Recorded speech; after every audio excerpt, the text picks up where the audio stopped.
Hello guys, what's up? So in this quick video I'm going to show you how you can get this vampire filter on Instagram. So this is the vampire teeth filter. You have a slider bar here.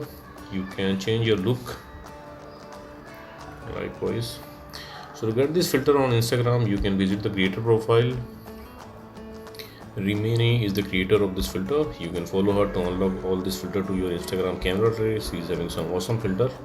So check in our filter gallery, and this is the filter vampire. Tap on it and you will see this preview. From here you can save it to your Instagram camera tray and you can try the filter.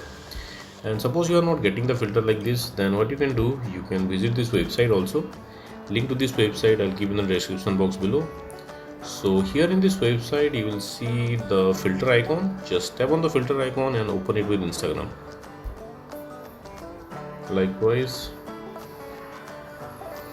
and that's it, you got the filter. So that's it guys. Likewise, you can get this vampire teeth filter on Instagram. So thanks for watching the video guys. See you in the next video.